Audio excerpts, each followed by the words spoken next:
Thank you, Ken. Love you. Again, very powerful. We have one more community speaker. If you could just hold off, and Melinda Buckles. I know. Yours. Yeah. I didn't know I was speaking today, but I was asked, we live in Canby, Oregon, and I was asked to come speak at a all-white church that were having problems with the term Black Lives Matter. And I took the challenge on that. Before I start, I'd like to say that we are the only culture that's been brought to this country 400 years ago. The only one that's been brought here made slaves. And that was 400 years ago, and it goes back to my ancestors and most of our ancestors who are Black. They went through a lot, and I still honor them and thank them for their struggles. My name is Melinda Lett Buckles, and I'll be reading this because I wasn't prepared. Thanks, hubby. I was born in the Lett family in Atlanta, Georgia in 1958. The Lett name was the name of the plantation owner at the time. They had a lot of slaveries, and my ancestors did sharecropping. I heard it a lot in Atlanta. My family fled from rural Georgia in Atlanta, Georgia, after being told that my grandmother's best friend's son was lynched. And they drove until the car stopped, and it stopped in Atlanta, Georgia. Growing up in Atlanta, my mom never drove a car. She rode the bus everywhere, and my brother and I would go with her to work sometimes. Going to work, it was always difficult for us because we would see the white water fountains, the colored water fountains, the white bathrooms, the colored bathrooms, enter in the back. It was just confusing, and I would question my family about it, and I would get whipped for questioning. So I learned not to question my family about it anymore, just look at it and know that it was there. I was 10 years old when Dr. Martin Luther King Jr. was assassinated. It was horrible seeing the pain of so many Black people in my neighborhood. We were all hurt because a man who was teaching nonviolence protests was violently assassinated by a white man. It was really confusing. I learned not to question anything because it should not be questioned. Years later, after getting married, I went to live in Germany. So I appreciate you, your family from Germany. I lived there for 3.5 years, 6 months, with my family, 5 kids and 3 boys and 2 girls I have.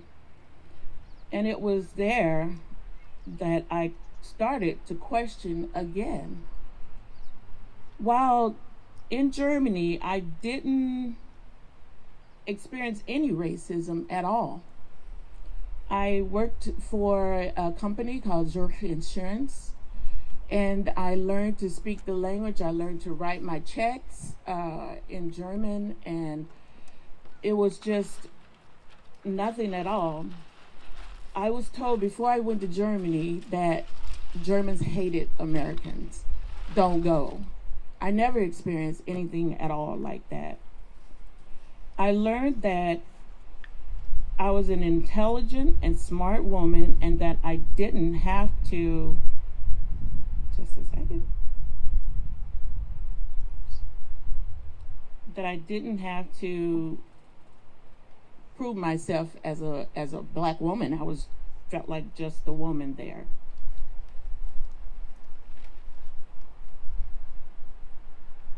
Okay, now I'm all confused here. So I'll just tell my story. So I really felt good, and I would come back, bring my kids back, and we would have fun and go back to Germany. I never wanted to leave. It was just a really great place to be and to be myself. I came back to the United States, and within probably a week, I was quickly reminded that I was a Black woman here in the United States. And I had a place here in the United States as a black woman. I was not equal like I felt like I was in Germany. And it was also, my kids got to the point of driving, and they were stopped for just all the time. They were stopped. We lived in Milwaukee at the time, and they were stopped.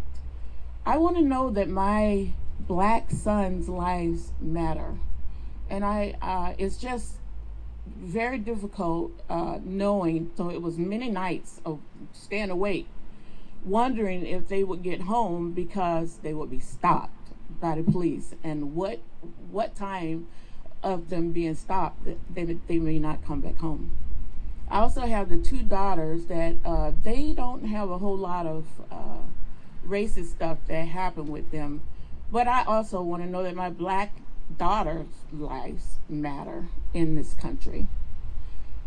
So I'm here just to say that racism is alive and well. I kind of left it and didn't want to revisit it until this Black Lives Movement started, and I know that this is where I'm supposed to be and supposed to tell my story about it. There's so many different aspects. Do not think that black people go into the city and tear out the cities. That's not what we're doing. That's not the Black Lives Matter. It's the 400 years ago we were brought to this country. If you just think about that, against our will, then you'll know that we really want to be equal. We want to do everything else. We want to live our lives. We want to love. We want to care. We want to have fun. We want our kids to be Americans. This is where we were born. This is our country. So I just thank you all for listening right now. Thank you.